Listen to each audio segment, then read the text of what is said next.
Explorons ensemble la pensée de Jacques Fresco et la société qu'il aimerait voir émerger. Nous mettons les machines et la technologie en avant afin de libérer l'homme pour qu'il conçoive des ambitions plus élevées. Les machines doivent faire les tâches ingrates, répétitives ou ennuyeuses. Il nous faudrait 10 ans pour changer la surface de la Terre. Afin de sauver notre environnement, considérant notre stupidité, nos conflits, nous devons réorganiser notre façon de penser et reconsidérer nos buts sociaux. Nous devons nous consacrer à cela tel que nous le faisons pour envoyer des gens sur la Lune. Comme beaucoup d'enfants de 6 ans, je rêvais de voyager dans l'espace. Je suis en âge d'avoir connu les 2 seuls astronautes d'alors, Flash Gordon et Buck Rogers. Je les ai suivis en devenant astronome professionnel. J'ai eu la chance de faire partie du premier groupe d'astronautes en navette spatiale. On s'est entraîné longtemps. Bien sûr, vous passez par différents types de simulateurs, mais une fois vraiment assis là-haut dans la fusée, vous réalisez que, hey, ce n'est plus le simulateur.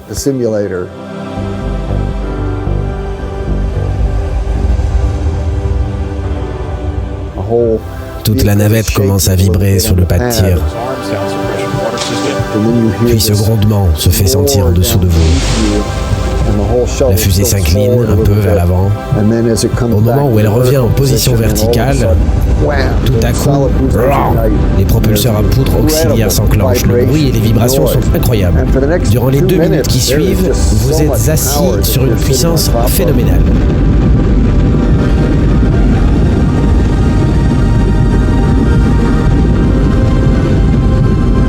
Je m'accrochais en me disant « Wow, j'espère que tout restera en un seul morceau. » Et bien sûr, ça s'est bien passé. Pendant ce temps, nous regardions par le hublot. Le ciel bleu avait déjà laissé place à la noirceur de l'espace. Au loin, je commençais à distinguer les côtes africaines. Je me souviendrai toute ma vie du sentiment de ce premier vol où je me disais « Tu es dans l'espace. »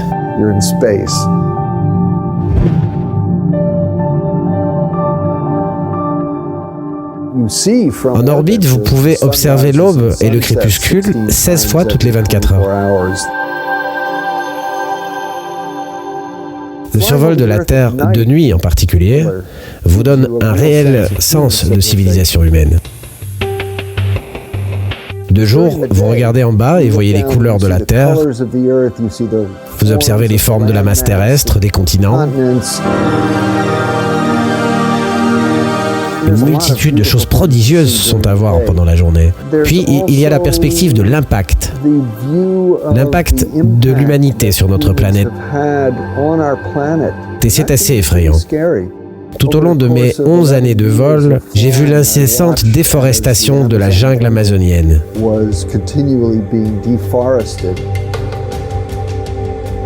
De nuit, vous pouviez voir les brûlis permanents.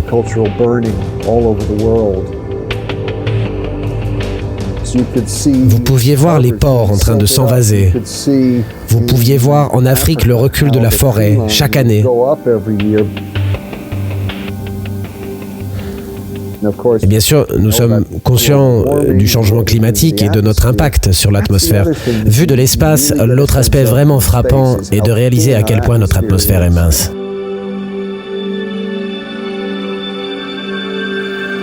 Depuis l'espace, nous sommes les témoins oculaires privilégiés des dégâts environnementaux sur Terre, provoqués par l'humain.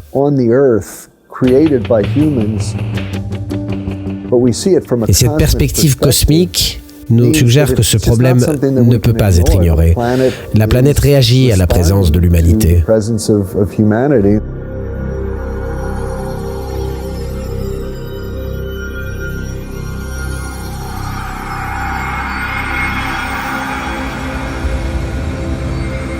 La Terre est une toute petite scène dans une vaste arène cosmique. Songez aux fleuves de sang déversés par tous ces généraux et ces empereurs, afin que dans leur triomphe et leur gloire, ils puissent devenir les maîtres temporaires d'une fraction d'un point. Songez aux cruautés sans fin, imposées par les habitants d'un recoin de ce pixel, sur les habitants indiscernables d'un autre recoin. Comme ils sont prompts à s'entretuer, comme leurs haines sont ferventes, nos postures, notre propre importance imaginée, l'illusion que nous ayons quelques positions privilégiées dans l'univers, sont mises en question par ce point de lumière pâle. Notre planète est une infime tache solitaire enveloppée par la grande nuit cosmique. Dans cette immensité, il n'y a aucun signe qu'une aide viendra d'ailleurs nous sauver de nous-mêmes.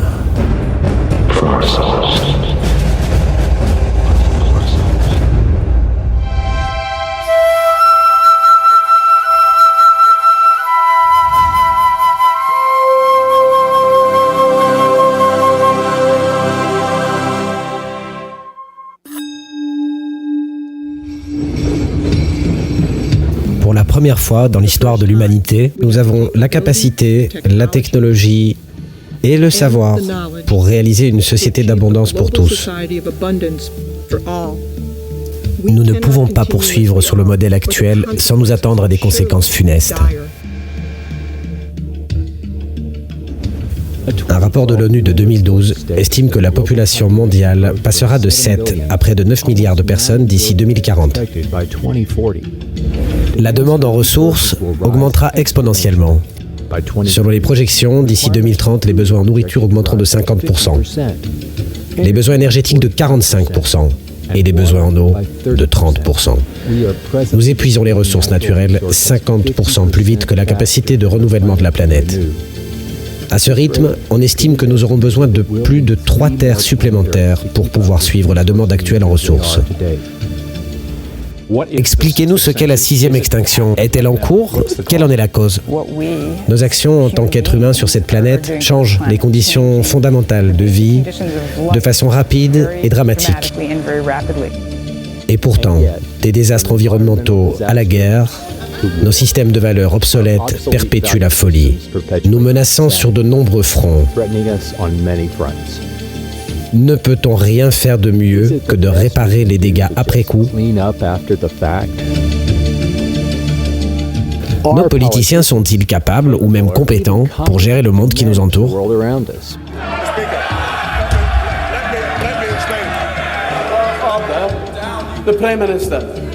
Serions-nous réellement incapables d'anticiper et de planifier notre propre futur? Avons-nous des défauts innés, impossibles à corriger? Nous entendons souvent dire que la nature humaine est immuable. C'est la nature humaine. Et nos pires défauts innés. Comment s'arrêteront-ils d'être des criminels? Oh, impossible. Ils sont nés ainsi et le resteront.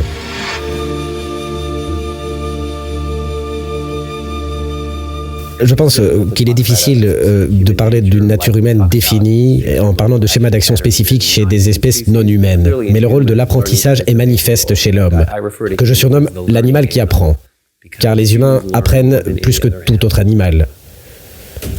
Et pourtant, étant donné nos antécédents d'agression, de tendances belliqueuses, de jalousie et de haine, nous avons encore beaucoup à apprendre. On pourrait penser impossible que l'on néglige les conditions dans lesquelles nous évoluons. La culture n'a rien de mieux à faire valoir. Ils ignorent les vecteurs de la formation du comportement humain. C'est pourquoi ils inventent leurs propres concepts. Ils projettent leurs propres valeurs dans le comportement humain. Et on met tout sur le dos de la nature humaine. Mais c'est là qu'on se trompe. Nous assistons à une explosion de technologie au sein de notre culture. Je pense que beaucoup sont convaincus de notre salut par la technologie. Et bien sûr, la technologie nous a facilité la vie à bien des égards. Cherche une place de parking. Parfois c'est positif, parfois ça l'est moins.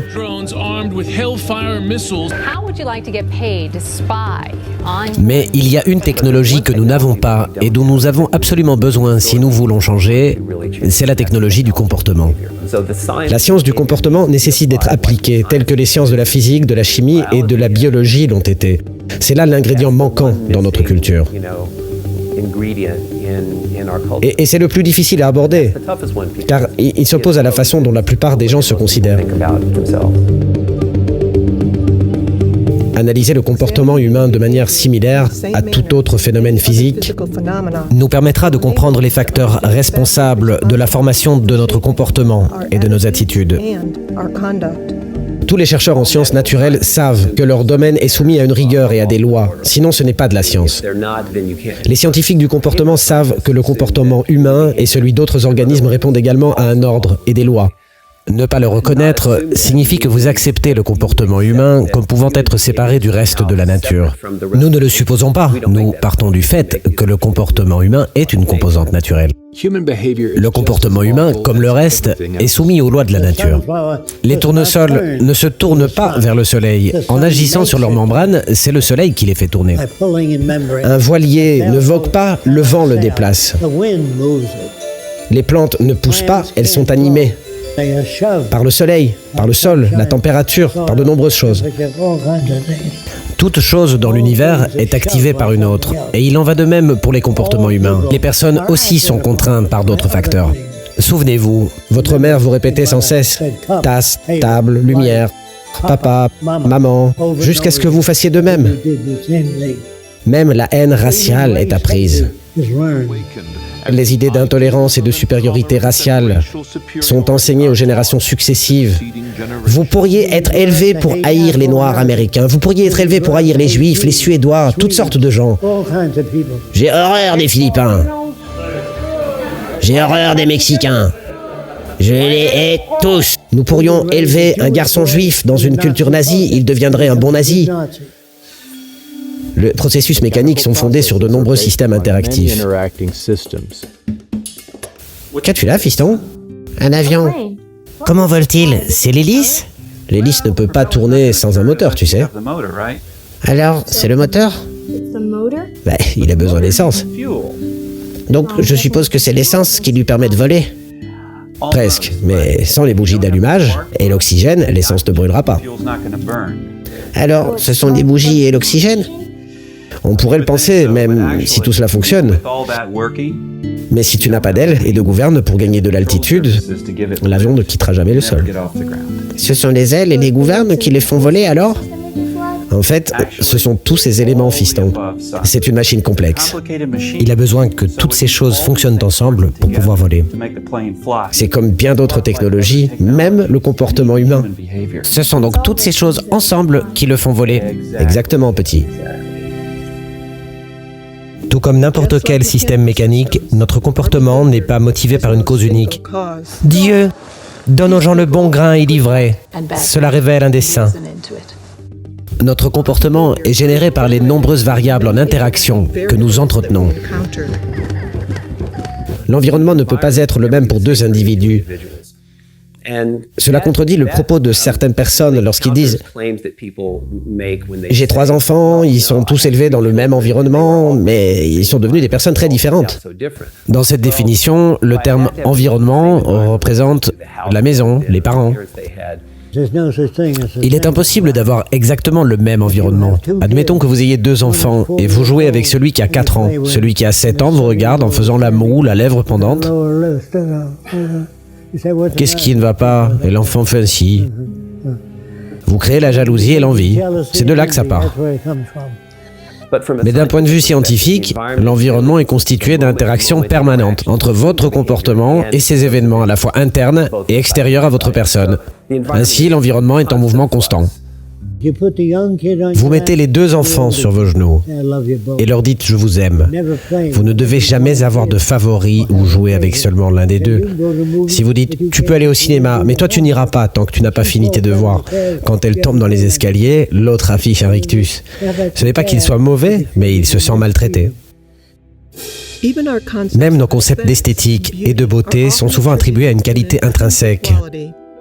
Mais un examen plus poussé montre que ces perceptions sont très variables d'un endroit à un autre et ont varié au cours de l'histoire. Je pense que les notions d'esthétique et de beauté sont principalement apprises. Vous n'avez qu'à entrecroiser les opinions culturelles. De ce que chaque personne considère beau et avenant, vous verrez que cela diffère grandement en fonction des cultures. Ces éléments sont d'ailleurs susceptibles de différer au sein d'une même culture. Vous avez des gens qui portent des anneaux autour du cou, ils étirent leur cou. Si vous retiriez ces anneaux, leur tête tomberait, et ils appellent ça beauté. Dans certaines îles que j'ai visitées, si les fesses d'une fille étaient proéminentes, c'était considéré comme magnifique. Les autres filles n'étaient rien. Même une fille pourrait s'enfermer dans une cage jusqu'à ce qu'elle ait pris plus de 100 kilos, ce qui, dans son pays, la rendrait presque bonne à marier. Je sais qu'il y a des suggestions au sujet de la contribution de facteurs génétiques dans ce que nous considérons comme beau, mais je pense que l'explication la plus parcimonieuse que l'on puisse avoir de ce qui constitue la beauté pour un individu donné doit provenir de son environnement, de la culture dans laquelle il évolue. Si tout le monde avait un nez de 30 cm, vous feriez une chirurgie esthétique. La beauté n'existe pas. Ce n'est que projection.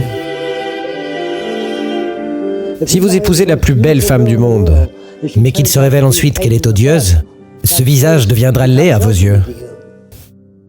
Certains chercheurs proposent que ce sont les gènes et non l'éducation qui déterminent la possibilité de devenir un criminel, et même un meurtrier.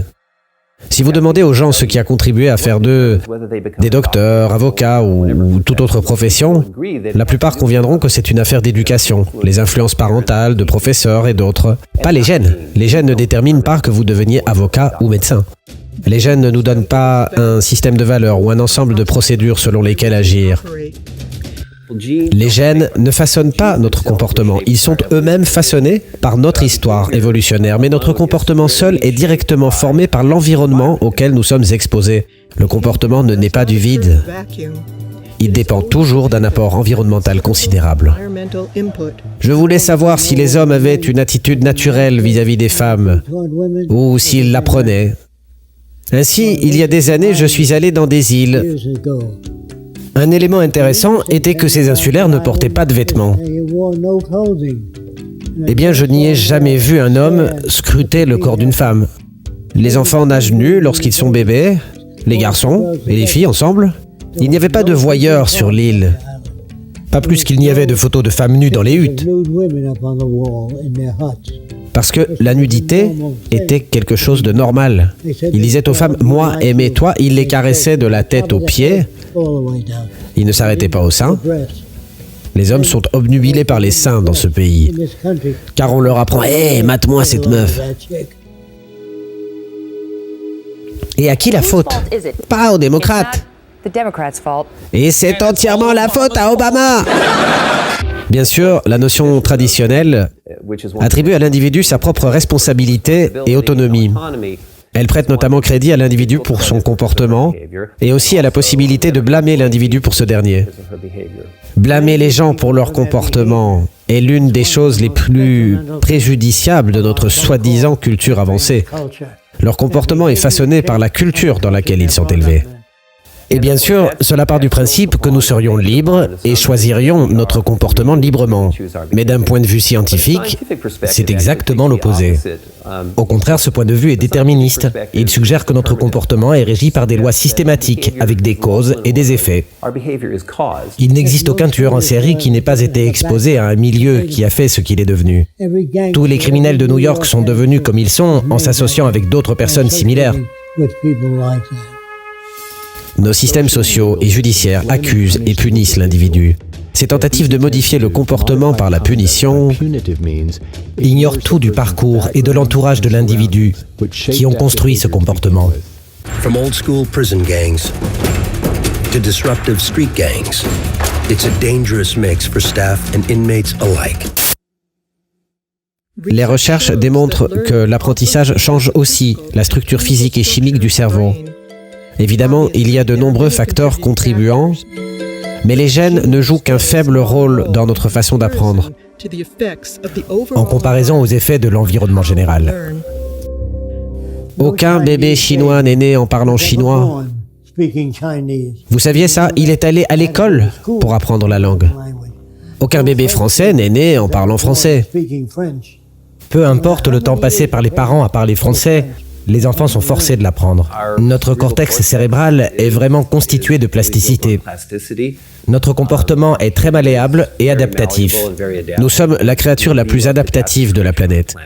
Si vous observez l'histoire de l'humanité, vous constatez qu'on a appris à s'adapter à tous les environnements sur la planète. La seule différence entre un pasteur et un voleur est l'environnement dans lequel ils ont été élevés. Nous n'arrivons pas à nos propres conclusions sans influence extérieure. Nous ne changeons pas d'avis. Ils sont changés par des événements. Tu as entendu parler des frères Wright? Non. Ils disent qu'ils vont construire une machine volante. Il n'y aura jamais de machine volante. Si Dieu voulait qu'ils volent, il leur donnerait des ailes. Les événements nous font changer d'avis. J'ai changé d'avis. Oui, moi aussi. Si vous êtes né avec un cerveau plus efficace, plus rapide qu'un cerveau ordinaire, vous devenez fasciste plus rapidement, si vous êtes élevé dans un environnement fasciste. Un bon cerveau ne peut pas décrire ce qui est important. Le cerveau n'a pas de mécanisme de discrimination. Seuls les faits expérimentaux déterminent cela. Si les milieux définissant nos valeurs demeurent inchangés, en dépit des discours des poètes, des prêtres et des politiciens, les mêmes valeurs et comportements persisteront. Si vous interdisez la pêche dans une certaine zone et que vous ne fournissez pas de nourriture aux gens et des moyens de subsistance, les gens violeront les lois. Toutes les lois doivent coïncider avec la nature du monde physique. Ce ne sont pas les lois qui préviennent le crime. C'est le fait de répondre aux conditions. Ces jours-ci, les braconniers sont venus en hélicoptère, armés d'anesthésiants puissants et de tronçonneuses. Les cornes de rhinocéros valent désormais plus que l'or. Si les gens sont au chômage, ils feront ce qu'ils ont à faire pour nourrir leur famille. Même si vous faites une loi contre le vol de nourriture, ils continueront à en voler si leur famille en a besoin. Toute loi faite par l'homme, qui n'est pas adaptée aux circonstances de la réalité, sera enfreinte. Les idéaux et aspirations espérés par la population ne peuvent se réaliser lorsqu'il y a des privations et des guerres. Si vous voulez aller bombarder des gens, il y aura étonnamment peu de débats sur le coût potentiel, mais lorsque la discussion porte sur l'assistance à des gens qui souffrent, là, tout d'un coup, on devient très soucieux des coûts. Hélas, aucune culture n'évalue le comportement humain de cette manière. Si c'était le cas, les questions porteraient sur l'origine de la cupidité, du dogmatisme, des inégalités et de la guerre. Ils vous éduquent avec les valeurs qui les placent au pouvoir. Malheureusement, toutes les sociétés jusqu'à ce jour ont endoctriné les gens dans des valeurs perpétuant ceux au pouvoir.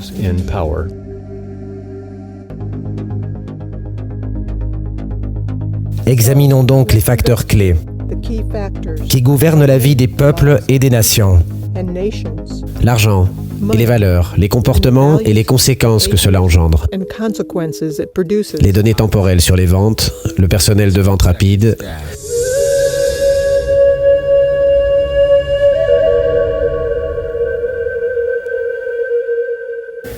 Tel un vestige de l'Antiquité, l'argent sert désormais largement de mécanisme de corruption, de privation et de contrôle aux mains d'une minorité d'individus. Ça a tout corrompu.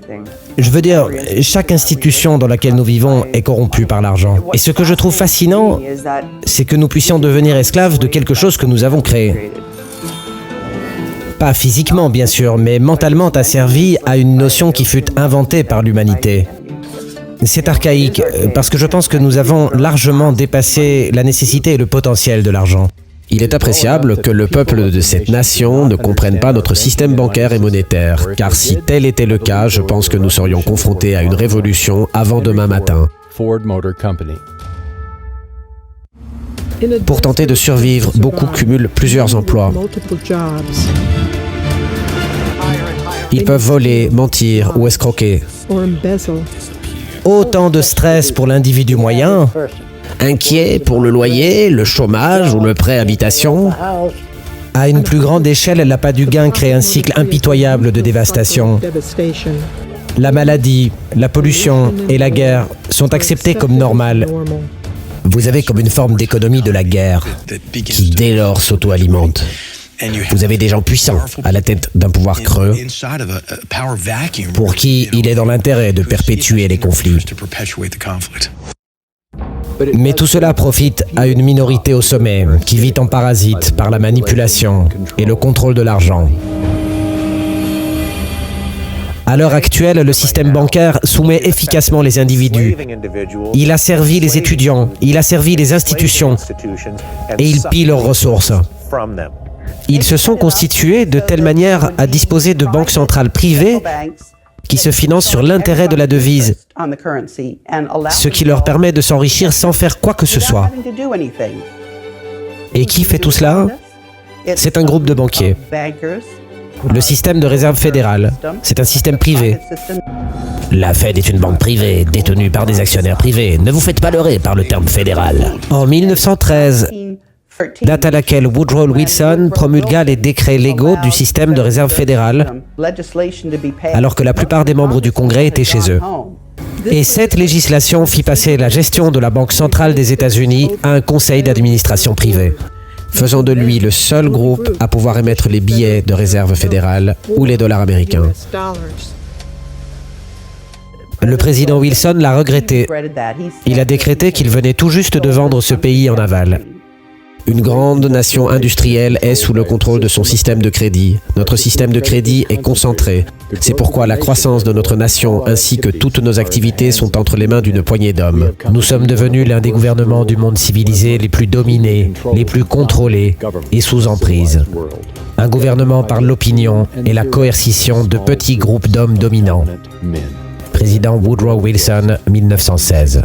Nous fonctionnons sous un système fiduciaire. Il y a quelqu'un, quelque part, qui saisit des nombres sur un ordinateur. Voilà comment nous fabriquons l'argent aujourd'hui. Il n'y a aucune garantie. Il ne représente rien. Lorsque le gouvernement dépense plus qu'il ne collecte en taxes et qu'il a besoin d'argent, il n'imprime pas ses propres billets, mais emprunte à la Réserve fédérale contre des bons du Trésor, que la Fed produit avec un taux d'intérêt. Quand les entreprises veulent de l'argent, elles vont aussi à la banque. Le système est truqué. Si une banque achète une obligation de $100, elle peut prêter jusqu'à 10 fois ce montant, soit $1000. Ils ont créé des fonds supplémentaires à partir de rien, ni argent, ni or, ni rien en garantie. De plus, la banque récupère des intérêts pour l'argent qu'elle prête. L'argent est ainsi créé à partir de la simple signature d'un emprunteur sur base d'une promesse de remboursement. Pire encore, bien souvent les gens remboursent le prêt initial plusieurs fois en raison des intérêts. Voici le processus par lequel les particuliers, les sociétés et les gouvernements acquièrent de l'argent. On lui donne le doux nom d'effet multiplicateur de crédit, utilisé mondialement par la plupart des systèmes bancaires, maintenant les gens et des nations entières dans une dette perpétuelle. Si vous continuez sans cesse à imprimer des dollars sans aucune garantie, à un moment donné, les gens perdent confiance en la devise. Et c'est ce qui s'est produit. Le système bancaire fait aujourd'hui son beurre en fabriquant du risque, par la création de dettes individuelles et communautaires. Il y a un risque que les gens ne puissent pas les rembourser. Mais la responsabilité du risque pèse continuellement sur la devise elle-même et le contribuable américain. Nous sommes actuellement dans une situation où les devises mondiales sont sur le point de s'effondrer. Nul ne sait combien de temps cela va prendre, mais le système de la Réserve fédérale continue d'imprimer des dollars comme si de rien n'était. Vous avez dans les faits ce que l'on nomme une entreprise criminelle, basée sur la manipulation de l'attention, des ressources et du temps des gens afin d'en extraire la valeur. C'est leur façon de nous voler de l'argent. Ils dérobent les fruits de nos efforts et de notre travail. C'est quelque chose qui a grossi comme un cancer dans notre société. Ces banquiers font tous partie d'un système appelé Banque des règlements internationaux. La plupart des gens, incluant ceux du secteur bancaire et des finances, ne comprennent pas cette banque et son rôle. Ils détiennent 40% des actifs des 43 000 entreprises cotées sur le marché des capitaux. La banque s'auto-administre. Son conseil d'administration se compose de 15 directeurs de banques centrales tout autour du monde. Et ils coulent 60% du chiffre d'affaires annuel. Ils ont racheté tous nos médias et ceux-ci trompent les citoyens. Les médias sont devenus des colporteurs dans l'intérêt corporatif des maîtres de la finance qui contrôlent la classe politique. Il y a environ 118 administrateurs qui siègent chez ces 5 géants médiatiques.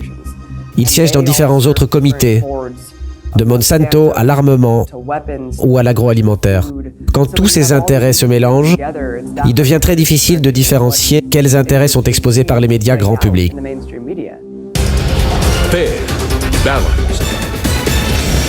Si vous voulez comprendre le pouvoir, vous devez d'abord comprendre qui désigne les candidats, et non pas qui vote pour eux.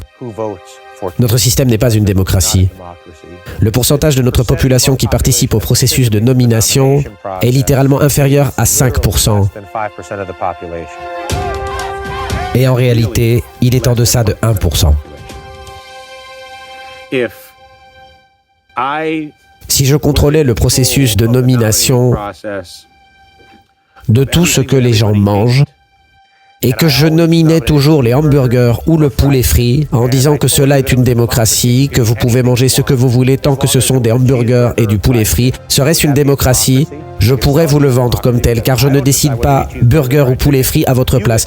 Vous pouvez voter dans le cadre d'une grande campagne très médiatisée avec comme choix poulet frit ou hamburger. Les gens s'organisent en groupes très tribaux, très anti-poulet frit et très pro-hamburger, où ils vous expliquent comment les burgers provoqueront la fin du monde et pourquoi le poulet frit vous sauvera. Ceux qui ont les moyens recrutent des lobbyistes qui tout bonnement achètent les politiciens. La plupart du temps, l'un ou l'autre parti peut satisfaire leurs besoins. La définition d'un lobbyiste aux États-Unis est quelqu'un qui soutient une autre personne et est payé pour cela. Les lois promulguées sont souvent rédigées par les grandes entreprises dans leurs intérêts. Le professeur Turber constate une explosion clandestine du lobbying et estime que le secteur rapporte plus de 9 milliards de dollars par an, dépassé seulement par le tourisme et le gouvernement.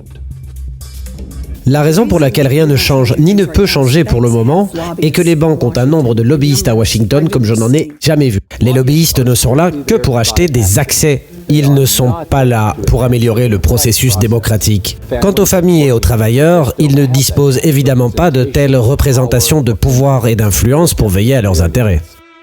Ils ont conçu le système qui les renforce et, dans un sens, qui les finance en jouant sur des intérêts spécifiques. Tout ce qui nous effrayait en 2007-2008, juste avant la crise des subprimes, les créances hypothécaires, les couvertures de défaillance et autres dérivés, ils existent toujours aujourd'hui, c'est indéniable. Oui, les banques ont maintenant dû élever leurs exigences de capitaux pour être moins influençables, mais elles ne sont pas si élevées que ça. Si nous n'avons pas de médias qui diffusent l'identité des promoteurs et rédacteurs des lois, ni pour qui, pourquoi ils le font, alors nous vivons dans le faux, dans l'illusion.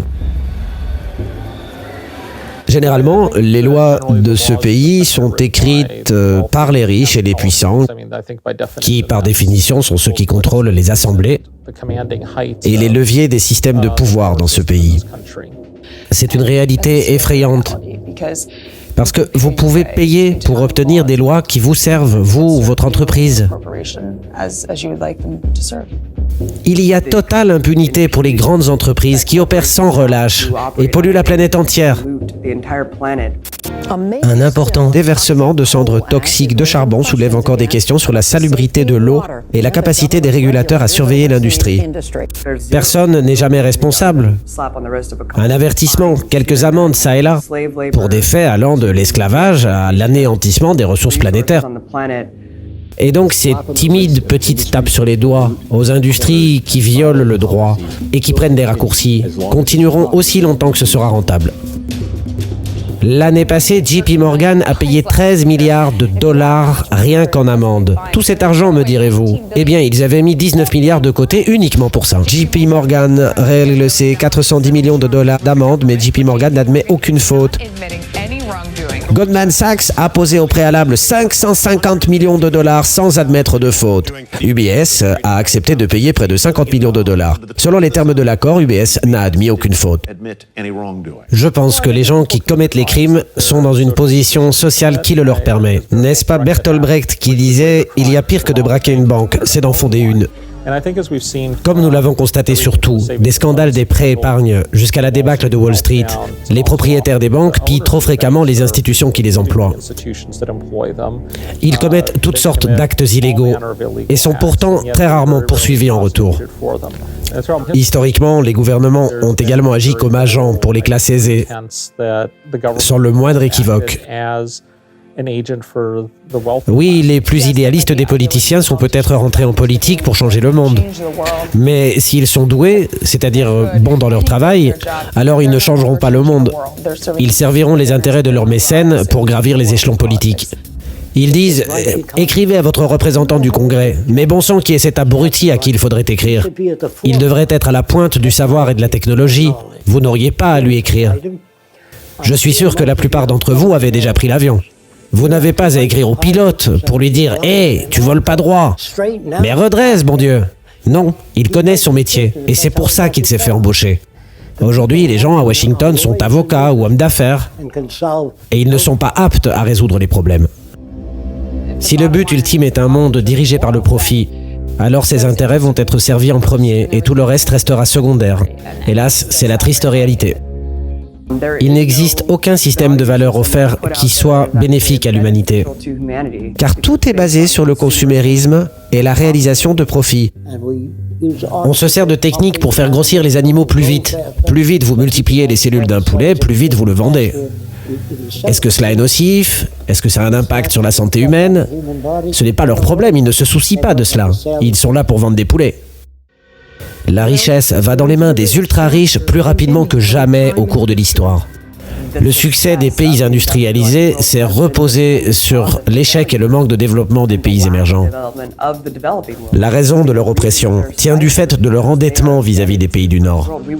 Notre prospérité repose sur le labeur et la servitude contractuelle, frôlant parfois l'esclavage, ayant cours dans les pays en voie de développement. C'est pour cette raison que la dynamique de pouvoir ne peut absolument pas changer, car elle dépend intrinsèquement de cet ordre des choses. Le travail vil et dangereux est fait par des enfants.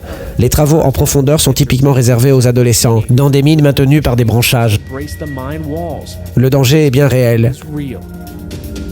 Les riches gouvernements aiment acclamer qu'ils aident les pays pauvres à se développer. Mais qui développe qui ici? Chaque année, les pays pauvres remboursent 600 milliards de dollars aux pays riches, pour des prêts déjà plusieurs fois remboursés. Et puis vient tout l'argent perdu par les pays pauvres à cause des règles d'échange imposées par les pays riches. Tout confondu, c'est près de 2 milliards de dollars chaque année. Les systèmes monétaires existent depuis des siècles. Qu'on le sache ou pas, ils ont toujours été utilisés pour contrôler le comportement en limitant le pouvoir d'achat du plus grand nombre. Un bon exemple est le système pénal. Beaucoup proclament que les prisons ne fonctionnent pas. Mais quand on y pense, les prisons sont un succès retentissant en tant qu'outil de contrôle social pour préserver le système économique et politique établi. Si pour régler les problèmes sociétaux, vous engagez les personnes dont la seule expertise est d'enfermer les gens, vous n'aurez pas une solution très pertinente. Par contre, ils excellent dans le domaine de l'incarcération. Ce doit être pour ça que l'incarcération massive est un énorme succès pour la classe dirigeante de ce pays. Les États-Unis sont numéro 1 dans pas mal de domaines, mais je pense que là où nous détenons la palme, c'est dans le nombre de personnes incarcérées. Aux États-Unis, 5% de la population est incarcérée et nous représentons à nous seuls 25% de la population carcérale mondiale. En comparaison, la Chine est 4 fois plus peuplée et compte moitié moins de prisonniers. Les États-Unis comptent aujourd'hui davantage de prisonniers que l'Union soviétique à l'époque des purges et des goulags.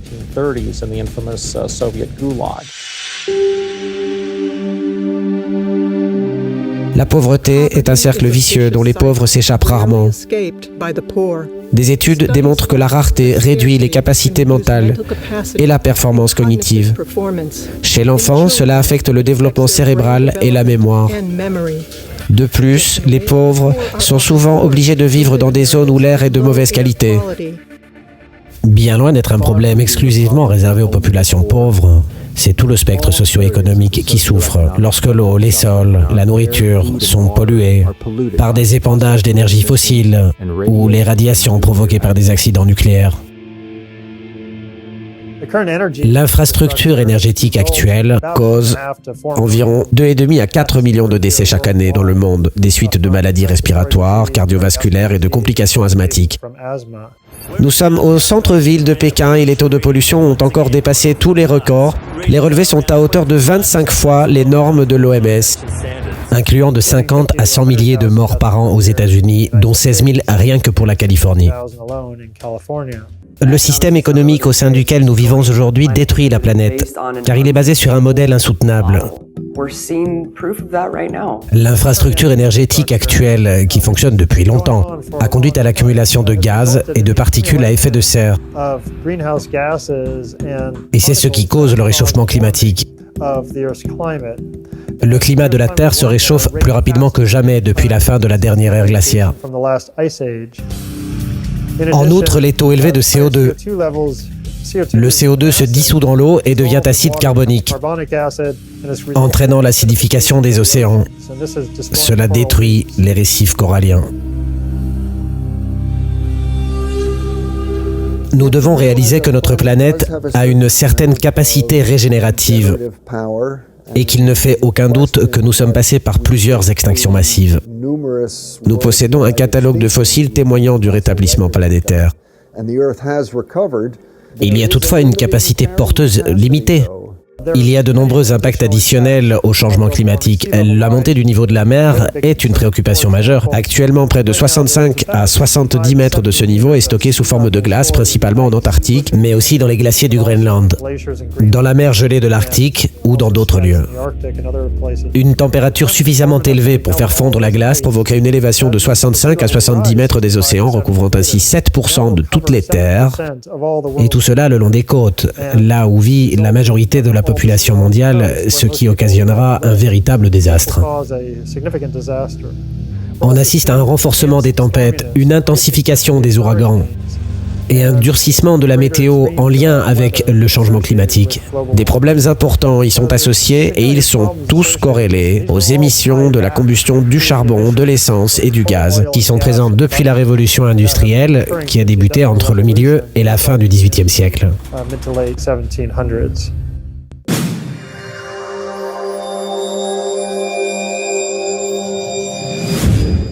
Sans même parler de l'environnement, il est probable que la guerre elle-même cause notre perte. Nos comportements compétitifs brutaux ne sont pas la nature humaine, mais simplement le résultat de carences, faisant de nous des concurrents, en lutte pour acquérir nos besoins de survie.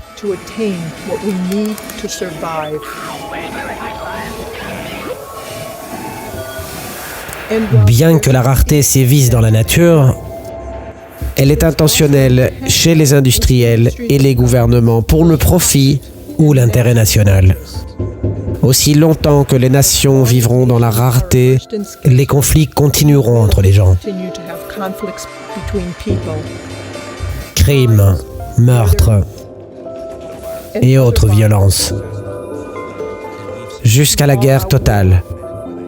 L'expression ultime de la stupidité humaine.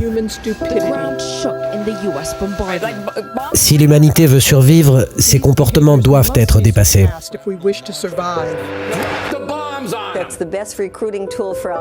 Sinon, il est garanti que notre cycle de violence se perpétuera. Avec notre capacité technologique, nous pouvons et devons prendre une approche différente. Sinon, l'éternel cycle expansion, dépression, guerre se poursuivra et causera notre perte. Peace in our time.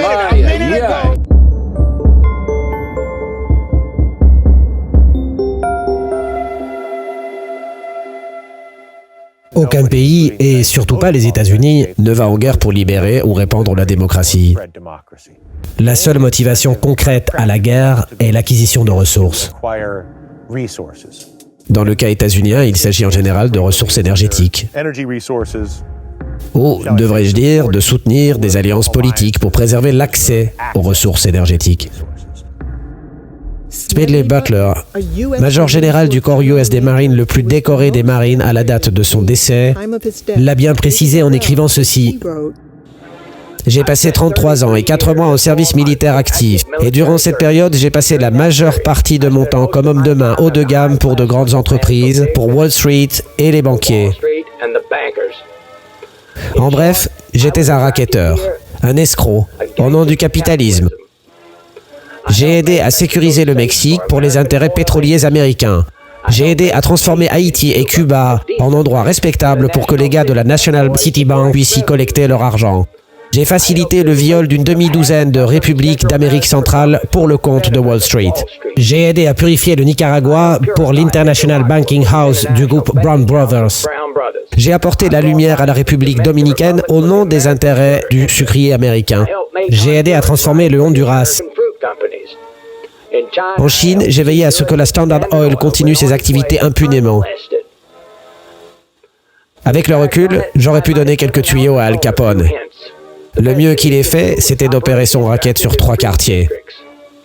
J'ai opéré sur 3 continents.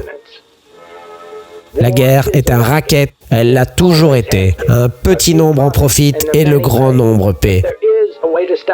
Mais il y a moyen d'arrêter ça. Vous ne pouvez pas en finir avec des conférences sur le désarmement. La rupture ne peut se faire qu'en éliminant le profit de la guerre. Aujourd'hui, nos universités sont mieux équipées que jamais. Les meilleurs microscopes, le meilleur équipement scientifique. Les bombes sont de pire en pire. Les guerres empirent, les tueries empirent. Tuer des gens ou bombarder des villes n'est pas un besoin. Il y a quelque chose qui va mal dans notre culture, très mal. En blâmant quelque individu ou société, on ne s'intéresse pas aux racines des problèmes. La structure de notre système socio-économique elle-même fait que chacun doit subvenir à ses besoins, en créant un environnement prédateur et compétitif. Tenter de trouver des solutions à ces problèmes monumentaux au sein même de la société et de l'organisation qui les a créés n'apportera que des patchworks temporaires, prolongeant encore et encore un système qui redeviendra obsolète.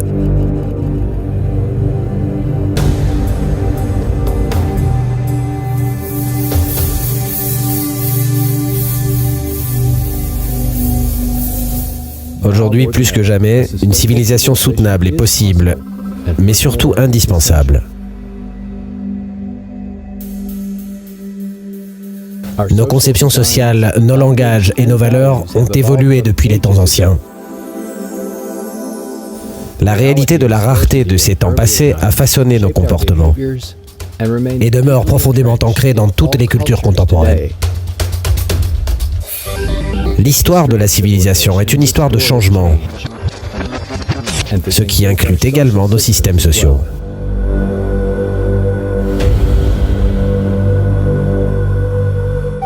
Nos premières illuminations ne furent qu'un tremplin au développement séquentiel qui mena à notre science et technologie actuelles, lesquelles pourraient à présent produire et distribuer l'abondance pour tous.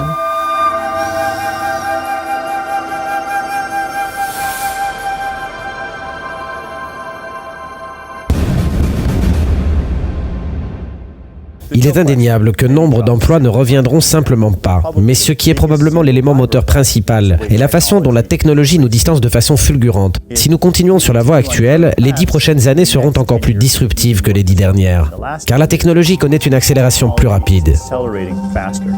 Si vous persistez à licencier les gens et à introduire les machines, ce qui se produit dans l'industrie automobile, les machines manipulent toute la voiture et la retournent, insèrent le moteur, elles remplacent les gens.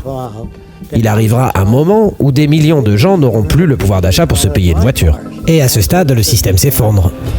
Toute notre croissance est associée à une consommation accrue, à un usage accru d'énergie et d'autres ressources. Et lorsque vous questionnez les économistes, quelle est l'alternative nous permettant de continuer à prospérer sans détruire l'environnement naturel dont nous dépendons? Il ne semble pas avoir de réponse à cette question. Il n'y a pas de solution au sein du cadre sociétal actuel.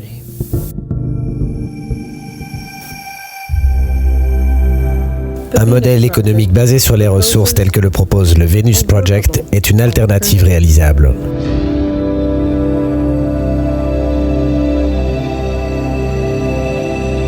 L'objectif du Venus Project est de sécuriser, de protéger et d'assurer un monde plus humain pour tous, par l'application de la technologie et de la cybernétique avec une constante préoccupation humaine et environnementale.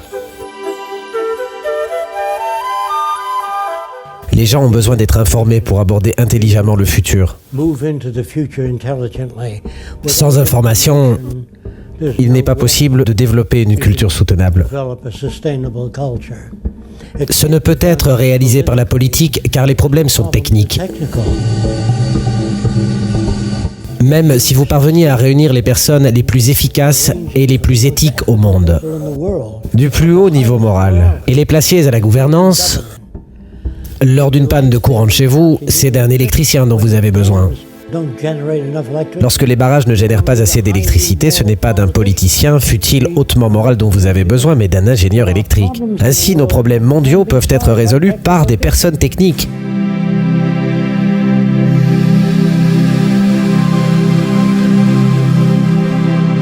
Ce que la science nous fournit est une grande quantité d'informations au sujet des implications des différentes options dont nous disposons. Ainsi, la science nous aide à réaliser de meilleures décisions en les informant. C'est pourquoi il est déplorable que la sphère publique se détourne de la science. La façon dont fonctionne la science n'est pas un mode émotionnel ni un mode de pensée magique, mais une manière relationnelle de voir quelles sont les connexions. Voilà ce qu'est la science. Et pourquoi cela ne serait-il pas applicable à tous les domaines? La méthode scientifique, tout simplement, est un procédé par lequel vous pouvez essayer de distinguer ce qui décrit l'univers de façon précise de ce qui ne le fait pas. Elle comporte plusieurs étapes. Souvent, bien sûr, vous faites certaines suppositions ou prédictions au sujet du phénomène qui pourrait résulter en vous basant bien sûr sur quelques théories. Mais ensuite, le plus important est l'utilisation de données empiriques. Vous testez votre idée de façon qui soit réfutable. Lorsque l'on demandait aux scientifiques « Pouvez-vous envoyer un homme sur la Lune ?» Ils ont d'abord répondu qu'ils ne le savaient pas. On leur a alors demandé « Comment faites-vous pour le savoir ?» Eh bien, nous devons mettre un homme dans une centrifugeuse et le faire tourner pour voir à quel stade il s'évanouit. Alors nous saurons à quelle vitesse peut aller la fusée. On ne peut pas faire un lancement à 11 km/s. Le gaz s'aplatirait. Après de nombreux essais, ils ont pu répondre et indiquer comment faire pour envoyer un homme sur la Lune. Vous devez effectuer des tests additionnels, plus sélectifs encore, pour en fait déterminer l'exactitude de votre idée. La science progresse par ce processus qui teste vos idées de façon continue. Si vous cherchez à comprendre la nature, vous allez devoir intégrer les règles régissant le fonctionnement de la nature. Et en effet, elle fonctionne sur base de lois très spécifiques, ce qui signifie que c'est prédictible. Alors, qu'est-ce que la science pour moi? C'est plus qu'un corpus de connaissances, c'est une façon de penser.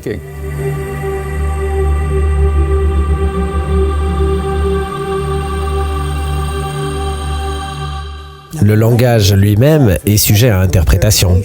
Lorsque vous dites quelque chose, cela passe par mes filtres. Ce que j'interprète peut être quelque peu différent de ce que vous vouliez dire. Si le monde scientifique et de l'ingénierie fonctionnait ainsi, quand les ingénieurs se parlent, ils usent d'un référentiel physique pour leur langue. Si chacun interprétait ce que l'autre semble vouloir communiquer, l'on ne pourrait pas construire de pont, il s'effondrerait. En médecine, quand un docteur dit hémostatique, l'infirmière ne lui tend pas une serviette. Elle lui tend un hémostatique. Ainsi, ce langage est très précis. Une caractéristique de la science est son indépendance vis-à-vis de la culture, de la langue, de la religion. C'est pourquoi les scientifiques du monde entier peuvent travailler ensemble. Nous parlons tous le même langage. Ils s'expriment de façon explicite. Ce qui est merveilleux avec un plan, blueprint, si vous confiez un plan d'automobile à un Italien, un Chinois ou un Français, ils produiront tous la même voiture, parce qu'il y a une interprétation uniforme. Je donnais justement un cours au sujet de deux résultats très importants qui ne concordaient pas du tout. Qu'ont fait ces deux groupes en grand désaccord? Ils ont choisi de travailler ensemble. Leur intérêt était de déterminer ce que la nature nous dicte, non pas ce qu'ils voulaient être vrai. Il n'existe pas une façon chinoise de construire un avion. Il y a une façon mathématique. Assez étrangement, nous n'avons jamais appliqué les méthodes de la science et de l'ingénierie à une échelle globale pour parvenir à un arrangement social plus juste et équitable. Notre échec à procéder d'une façon scientifique nous maintient pourtant continuellement au bord du gouffre. Il n'a jamais été demandé aux scientifiques de concevoir une société sans accident de la route. On ne leur a jamais demandé non plus de concevoir une ville autosuffisante. Prenez le projet Manhattan, par exemple. Ils ont été soutenus et ont donc fabriqué la bombe atomique. On accorde souvent une priorité aux mauvais sujets.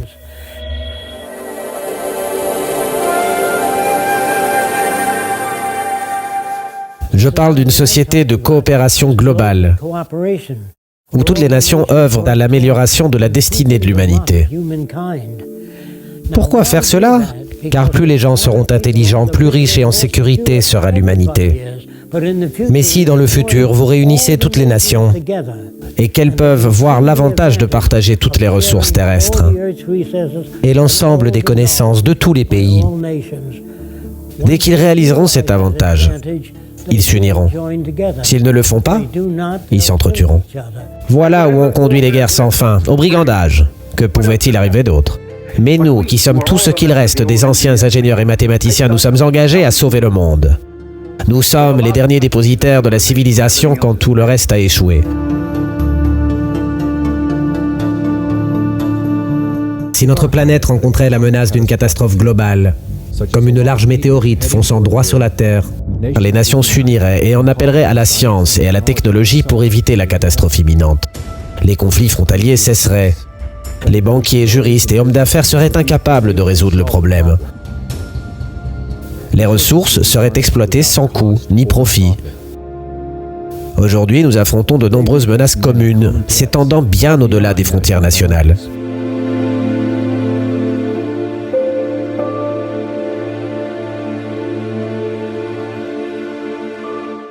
Nous avons suffisamment de ressources dans le monde aujourd'hui pour résoudre la majorité des problèmes humains. Nous pouvons construire des villes et des hôpitaux dans le monde entier si nous utilisons les ressources.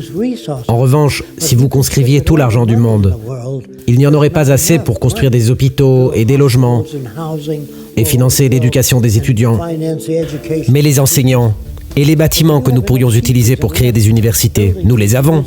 Le problème n'est pas un manque de ressources. Nous avons les ressources, mais c'est l'argent qui est une interférence.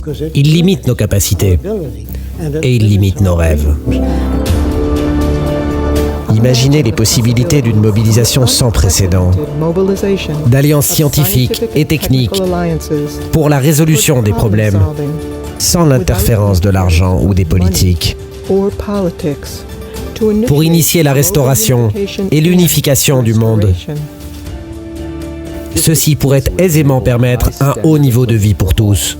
C'est ce que Jacques Fresco eut à l'esprit lorsqu'il proposa une économie basée sur les ressources.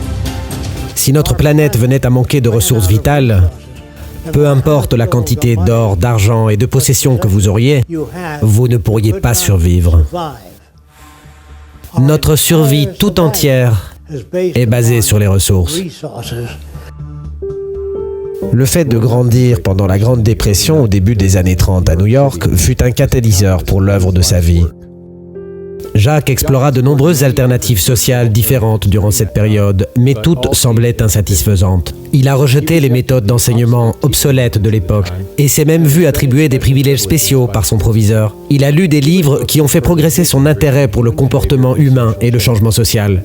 Ses premières recherches sur l'entraînement et l'observation d'animaux l'ont conduit à des découvertes similaires avec les personnes également. Il en conclut que l'environnement façonne nos valeurs, nos identités et génère notre comportement. Fresco fut le témoin de grandes souffrances et de pénuries, alors même que la Terre regorgeait de ressources. Il a compris que ce sont les règles avec lesquelles nous jouons qui en sont fautives. Jacques a débuté très jeune, avec beaucoup de choses techniques. Et ce qui lui a donné la motivation pour ça, pour ses toutes premières conceptions, fut quand son plus jeune cousin s'est coupé les doigts dans un ventilateur métallique. Jacques en vint donc à concevoir un ventilateur à pales en caoutchouc. Il n'était qu'un petit enfant et on l'a emmené à l'entreprise de ventilateurs. Et figurez-vous que là-bas, on lui a dit « Bonne idée, petit, mais ce n'est pas pratique ». Puis 2 mois plus tard, ils ont sorti le même produit. Ce fut sa première rencontre avec le système de la libre entreprise. Ce n'est pas libre et ce n'est pas entreprenant. Fresco comprit la nécessité de développer une conception sociale entièrement nouvelle, qui intègre le meilleur de la science et de la technologie en se consacrant à une préoccupation humaine et environnementale. Afin de réaliser cette approche holistique, Fresco a étudié et travaillé dans une grande variété de domaines, tels que l'architecture, le transport, la médecine, les sciences du comportement, le design industriel et encore d'autres choses. Durant la majeure partie de sa vie, il a donné des conférences. Il a écrit des livres, conçu et produit des maquettes et des médias afin d'introduire des méthodes qui fonctionneraient pour tous, plutôt que pour une seule petite poignée d'individus. Parfois, lorsque vous parlez d'un nouveau genre de monde, cela effraie les gens. Ils se disent « ça alors, tout est si technique. Qu'en est-il de l'aspect humain ?»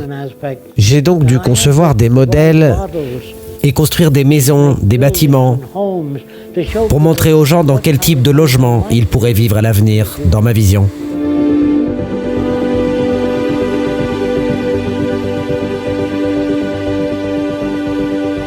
Je ne sais vraiment pas à quoi ressemblera le futur, mais il existe des alternatives possibles, des milliers d'alternatives différentes.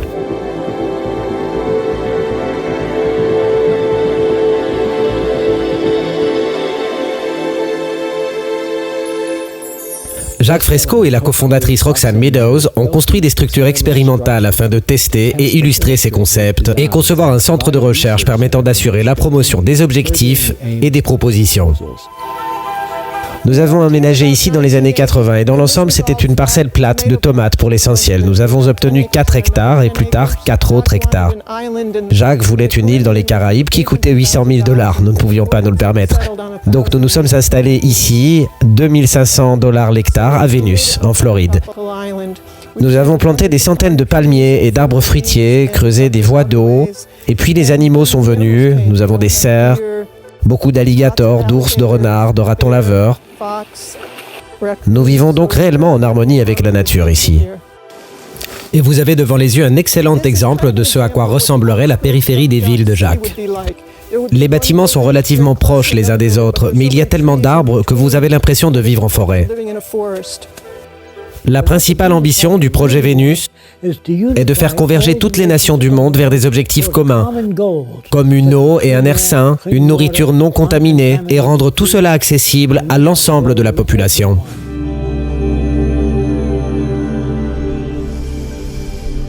Ce qui est vraiment nécessaire, c'est une gestion intelligente et logique des ressources terrestres. Une économie basée sur les ressources est fondée sur la capacité porteuse de la Terre et sur ses ressources. Si vous n'opérez pas en fonction des ressources existantes, vous êtes sur un mode de fonctionnement métaphysique. Dans une économie basée sur les ressources, toutes les ressources deviendraient l'héritage commun de tous les peuples du monde. Et l'accès gratuit à l'ensemble des besoins serait possible à toute la population mondiale. Il n'y aurait plus de système monétaire, ni échange, ni troc, ni n'importe quel autre mécanisme de servitude humaine. Une économie basée sur les ressources permet le progrès social et la reconstruction à échelle mondiale dans le délai le plus bref possible. Par l'application d'échelles d'évaluation scientifique, nous pourrions rendre disponible à tous plus que ce dont ils ont besoin. J'affirme qu'une personne ordinaire vivra bien mieux au sein de The Venus Project que les personnes les plus fortunées d'aujourd'hui. Avant tout, vous procédez au recensement de toutes les ressources terrestres. Ce ne doit pas être laissé à l'opinion de quelqu'un ou d'un groupe de personnes.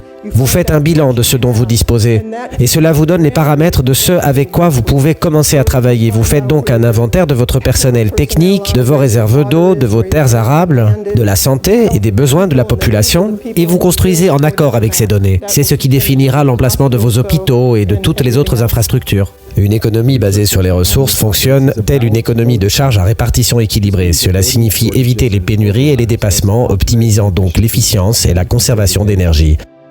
Il n'y a pas d'excès et très peu de gaspillage. Cela serait équilibré en fonction des conditions environnementales et des besoins humains. En l'occurrence, il n'y aurait pas de logements inoccupés ou de trains cargo voyageant à vide ou entreposés dans des gares de fret, dépendant du cycle d'affaires pour leur usage. Cela assure aussi le non-épuisement des ressources essentielles, contrairement à notre système actuel. Voici d'où sont venues mes idées. L'analogie avec le corps humain. Si le cerveau dit « si je fais tout le travail de réflexion, je veux la plupart des nutriments », les poumons diraient alors « un instant, si je n'oxygène pas le sang, tu ne pourras pas fonctionner ». Et le cerveau répondrait donc « d'accord, je te donnerai tout ce dont tu as besoin ». Puis le foie dirait « si je ne filtre pas, le cerveau et les poumons mourront ». Donc chaque organe obtient ce dont il a besoin. Et de cette manière, vous avez un système qui fonctionne. Lors d'une infection à l'orteil, il n'y a pas de réunion communautaire.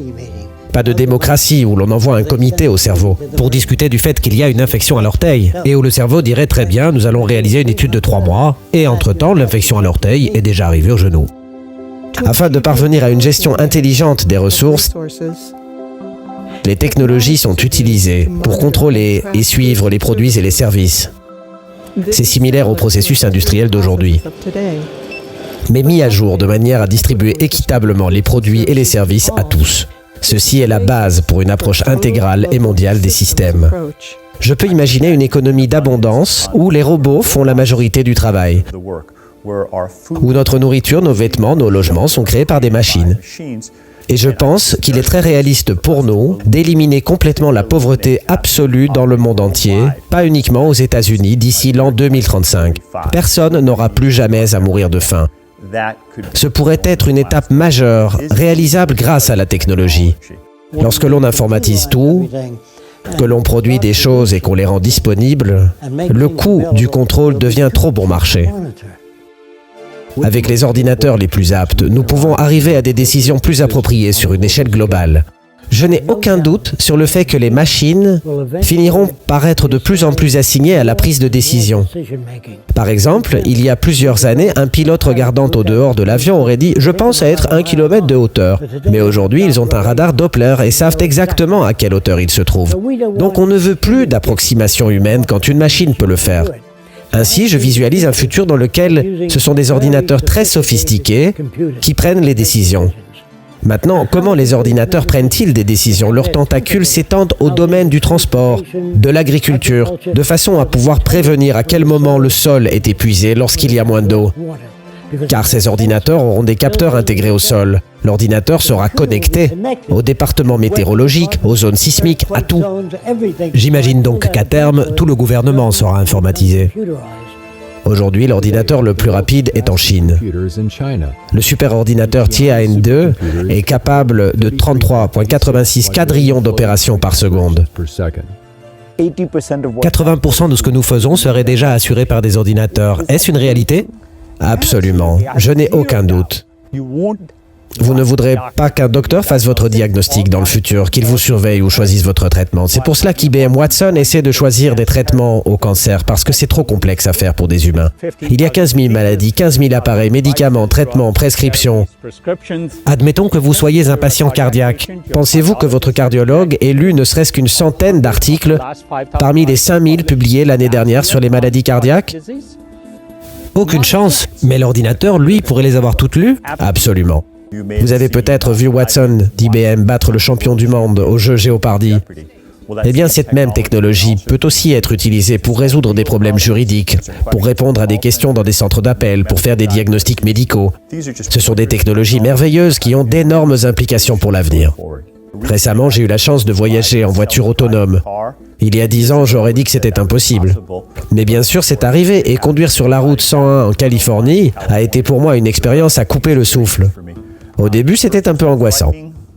Puis c'est devenu grisant. Et finalement, je me suis senti bien plus à l'aise dans cette voiture. Les humains ont des accidents. La voiture autonome de Google a conduit 1 million de kilomètres sans le moindre accident. Les meilleurs pilotes humains ont rencontré des accidents avant d'avoir parcouru une telle distance. Nous commençons tous à pouvoir parler à nos machines, que ce soit au téléphone portable ou aux ordinateurs, et à leur faire comprendre ce que nous disons.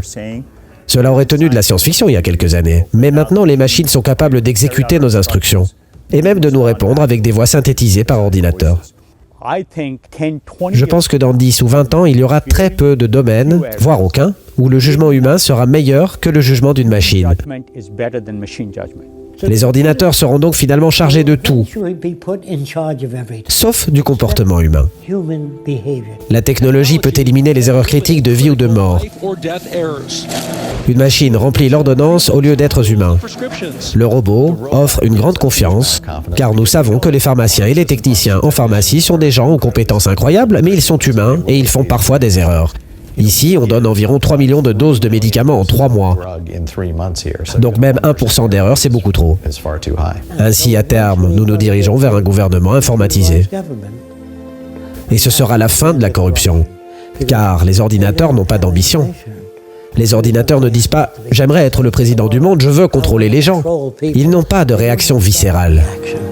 Utilisés au sein de cette approche globale des systèmes, nous pourrions dépasser la pratique des décisions politiques fondées sur le pouvoir et l'avantage. Même les experts informatiques écrivent à présent des livres du style « Les machines prennent le contrôle, attention ». Elles ne veulent pas prendre le pouvoir, elles vont être assignées au processus décisionnel. Je ne crains pas que les machines se fâchent et prennent le contrôle. Je suis préoccupé par le fait que des personnes puissent se mettre en colère. Si nous ne trouvons pas un moyen équitable d'utiliser ces technologies afin de créer une prospérité partagée. The Venus Project propose des moyens d'y parvenir. Des villes soutenables, interconnectées, utilisant des centres cybernétiques qui coordonnent les industries, les systèmes de transport, la santé publique et le flux de biens et de services. Ces centres cybernétiques connecteraient ainsi toutes les villes et aideraient à la restauration environnementale. Dans un premier temps, des équipes techniques interdisciplinaires géreraient la productivité, jusqu'à ce que ces mêmes tâches soient automatisées. Des méga-machines dirigées par intelligence artificielle pourraient excaver des canaux, construire des ponts, des viaducs et des barrages. Des structures auto-érigeantes seraient avantageuses pour la construction d'installations industrielles. Maisons, appartements, et probablement à terme pour la grande majorité des infrastructures globales.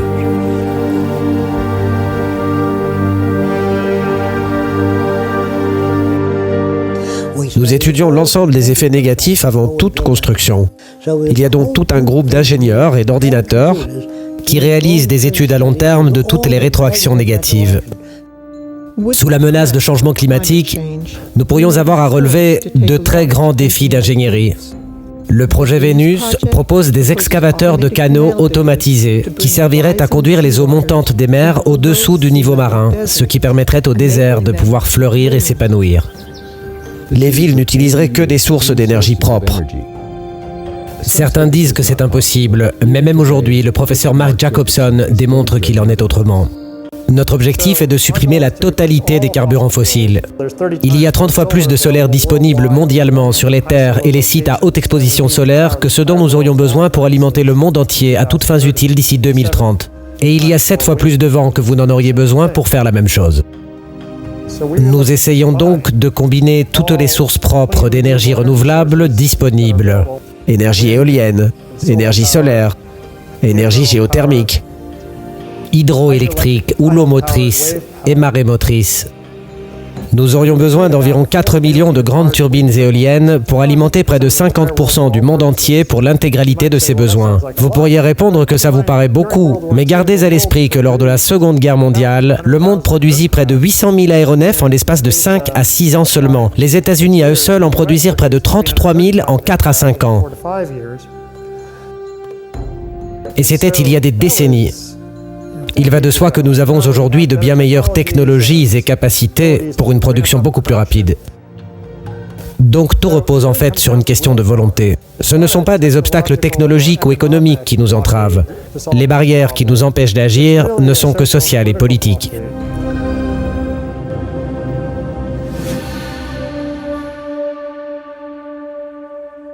La première ville ferait fonction de terrain d'essai pour l'implémentation et les développements futurs de tous ces objectifs sociaux.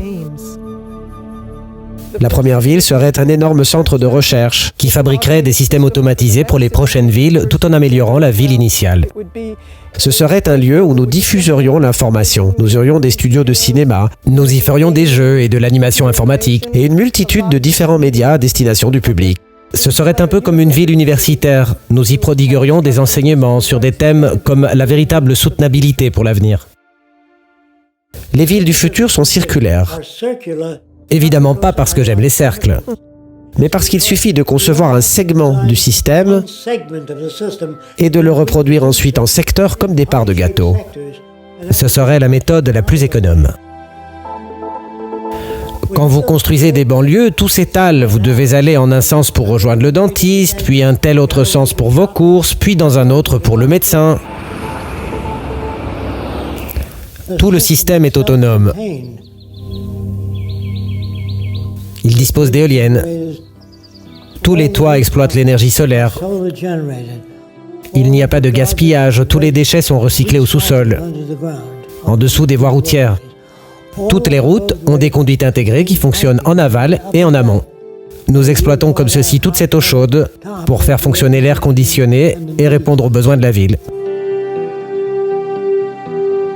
Ensuite, là, se trouve le quartier résidentiel. Si vous travaillez par exemple dans le centre médical, vous pouvez vivre là si vous voulez. Il s'agit pour l'essentiel d'une collection d'habitats présentant des variations. Et votre logement s'adaptera en fonction de vos besoins. Les conceptions de Jacques Fresco intègrent la coexistence harmonieuse entre nature et technologie. Certaines personnes n'aiment pas vivre dans des maisons individuelles. Elles préfèrent habiter dans des appartements, pour être plus près d'un gymnase, une troupe de théâtre, des groupes de discussion, ou toutes sortes de pôles d'attraction. Ainsi, le gratte-ciel du futur offrira davantage de ces commodités. Ceci est votre ceinture récréative. Il y aurait des centres d'art, de musique, des zones de loisirs. Ici, ce sont des pistes cyclables. Il y a des cours de tennis, et là, nous aurons des terrains de golf.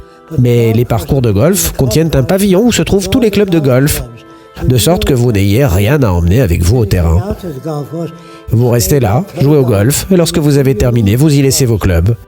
Ici, ce sont des bibliothèques d'objets, où tout un chacun peut accéder aux livres, à un violon, à des instruments de musique. Tout ce que les gens veulent est gratuit et disponible. Ici se trouvent les centres de recherche. Tout ce qui est à l'étude dans ces zones sert à améliorer votre niveau de vie et le niveau de vie de tous. Il n'y aurait pas d'avocat, ni de banquier, pas d'agence de marketing, ni assureur, ni vendeur. Sans l'argent, vous n'avez besoin d'aucune de ces choses. Vous pourriez donc vous concentrer directement sur les questions qui sont communes à tous. Et c'est ce sur quoi nous travaillerions. Aujourd'hui, les gens se battent pour des valeurs différentes et pour des ressources rares. Dans le futur, vous n'aurez pas à faire ça. Vous travaillerez de manière coopérative à améliorer les conditions de vie pour tous. Beaucoup pensent que je veux donner beaucoup trop de choses aux gens sans rien en retour et que cela les gâtera. Vous êtes né en Amérique, mais vous n'avez rien à voir avec le développement de l'avion, du téléphone, du chemin de fer. Tout est là et vous êtes chanceux parce que vous en avez hérité du simple fait d'être né ici. Mais ça ne fait pas de vous une personne gâtée. Il n'y a donc réellement aucune base pour le crime, puisque chacun peut accéder à tout ce dont il a besoin. Personne ne va vous taper sur la tête et voler votre portefeuille puisqu'il n'y a plus d'argent dedans. Le système monétaire a été surpassé. Économie de l'abondance. La majorité pourra passer la plupart de son temps à faire ce qu'elle aime, le genre d'activité que l'on aurait pu observer du temps des Athéniens lors de leur âge d'or. Ils avaient des esclaves humains pour s'occuper de leurs besoins fondamentaux. Nous pouvons le faire avec des robots. Formidable. Et que suggérez-vous que les chefs de cuisine et les femmes au foyer du monde fassent de tout ce temps libre? Il existe une île appelée l'île de Man. Sur cette île, il y a un ruisseau en contrebas. Les femmes y portent un harnais et descendent chercher 2 seaux d'eau, puis remontent jusqu'à leur maison, où elles font bouillir et cuire la nourriture. Les femmes doivent dépecer les animaux pour extraire le gras qu'elles utilisent afin d'alimenter leurs lampes. Et si quelqu'un dit à ces femmes « Un jour, tu n'auras qu'à tourner un gadget et l'eau coulera, à la vitesse que tu veux, sans que tu n'aies à aller au ruisseau. Puis un jour, tu presseras un bouton et la lumière s'allumera. Tu n'auras plus à extraire le gras d'un animal. » Et la femme répond alors « Oui, mais que vont faire les femmes ? Les gens seront impliqués dans la recherche de façons de vivre, d'interagir, de voyager, de faire de la plongée, de restaurer les récifs et les océans que nous avons endommagés, de nettoyer l'océan et l'atmosphère, et tant de choses que nous ne savons pas encore. et vous pourrez retourner à l'école gratuitement. Chaque ville sera une ville universitaire, où l'on sera tenu à jour des innovations.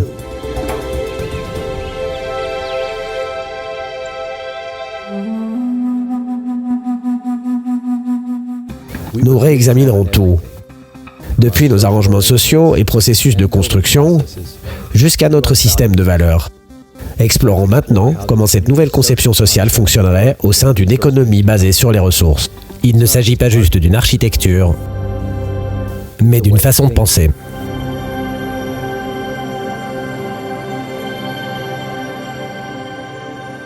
Nous souffrons encore d'un décalage neural.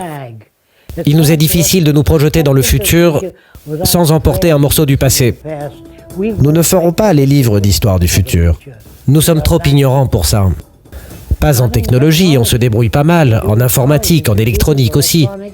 C'est le système de valeurs humain qui n'évolue pas assez vite. Je pense que les gens seront bien plus productifs, bien plus humains et des personnes beaucoup plus épanouies. Là est la question. Les gens seront-ils plus heureux grâce à la nouvelle technologie? Non, pas juste avec la nouvelle technologie, avec la nouvelle technologie et un nouveau système de valeurs. Bien souvent, on demande aux gens leur opinion. Par exemple, on va leur demander s'ils pensent qu'un jour l'homme pourra aller sur la Lune. Certains vont vous répondre dans 10 ans, d'autres dans 2000 ans. Au lieu de répondre simplement « je n'en sais pas suffisamment sur ce sujet pour vous donner une réponse sensée ». Voilà comment on devrait parler. Pourtant, les gens ont des opinions sur tout. Il y a toujours eu des guerres. Il y aura toujours des guerres, parce que l'homme est cupide. Ils ne font qu'en répéter en boucle ce qu'ils ont entendu, ce qu'ils ont appris dans le passé. Le fait est, mesdames et messieurs, que l'avidité est bonne. La cupidité est juste. La cupidité fonctionne. Dans cette culture, les gens sont encouragés à être insatiables. Plus vous possédez, plus vous abusez des autres, de façon à obtenir ce que vous avez, plus vous êtes considéré comme quelqu'un d'accompli. On admire les personnes aisées qui ont beaucoup de possessions, mais la plupart du temps, ils les obtiennent sur le dos d'autres personnes dont ils abusent terriblement. Mais vous n'êtes pas né cupide. Les gens pensent qu'on ne peut pas changer la nature humaine. Si on ne pouvait pas la changer, on vivrait encore dans des grottes. Donc il est évident que nous subissons des changements. Donc la nature humaine n'est pas figée. Et la cupidité est la conséquence de la rareté ou du manque de ressources. Il y a des animaux qui sont très dociles. Les vaches dans le champ voisin, par exemple, ne se feraient aucun mal. Mais lorsqu'on les approche avec une orange, et qu'il n'y a qu'une seule orange, elles vont commencer à se rentrer dedans, parce que tout le monde veut son orange. Tout est donc lié à la rareté. Ce que le projet Vénus essaie de faire, c'est d'éliminer la rareté et de produire l'abondance. Et pour la première fois de l'histoire, nous pouvons le faire, parce que nous disposons d'une technologie largement suffisante pour couvrir tous les besoins humains. Certains croient énormément en la notion d'intelligence humaine. Dites-vous bien qu'un ingénieur électrique très intelligent qui vivait il y a 75 ans ne pourrait même pas trouver un job dans sa branche aujourd'hui. Donc ce qu'on trouvait intelligent à cette époque l'était à ce moment-là, dans ce contexte donné. C'est un processus continu. Alors quel est le vrai sens de la notion d'intelligence? C'est la capacité à extraire une information significative de toute situation. Eh bien, je dirais que ça va dépendre des 20 prochaines années. Nous allons alors savoir s'il y a vraiment une vie intelligente sur Terre. Ça dépend de ce que nous faisons au sujet de l'environnement, de ce que nous faisons au sujet des autres problèmes humains. La pauvreté, la faim dans le monde, la maladie et le gaspillage des ressources. Si nous apprenons comment gérer les ressources de la Terre intelligemment, nous pouvons surmonter la plupart des problèmes en un temps relativement court.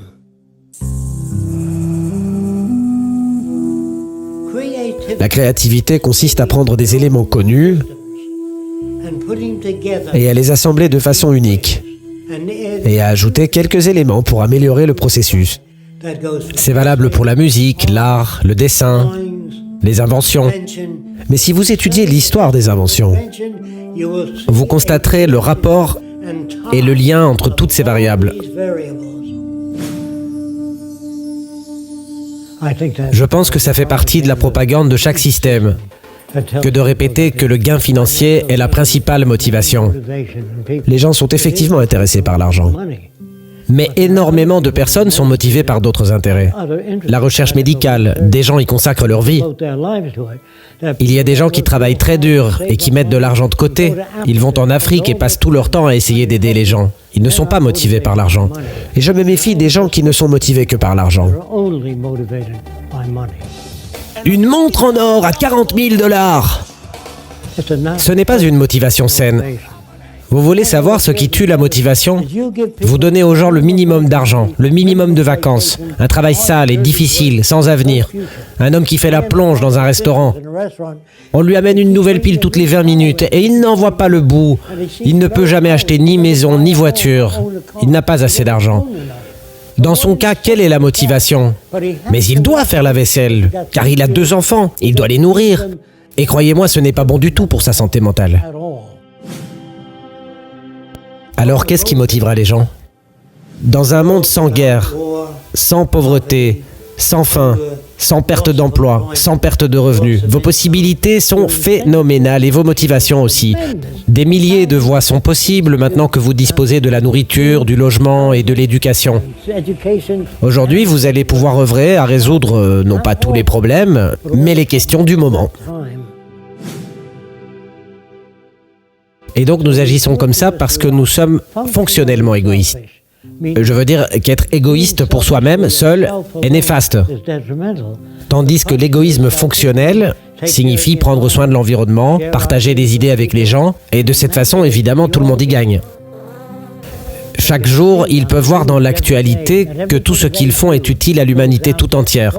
Ainsi, chaque personne dans le monde représente une extension de leur propre vie, plutôt que tous se vendant et s'exploitant mutuellement pour réaliser un profit. Ils ont maintenant le temps d'apprécier ce que réalise le nouveau monde. Et tous les films du futur leur montreront ce qui se passe dans le monde entier, ainsi que l'innovation, le fait qu'ils aient gratuitement accès à ce qui est nouveau, parce que chacun se soucie de toute la communauté.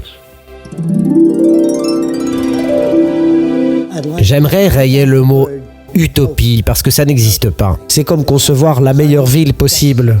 C'est impossible. Nous pouvons concevoir une ville bien meilleure.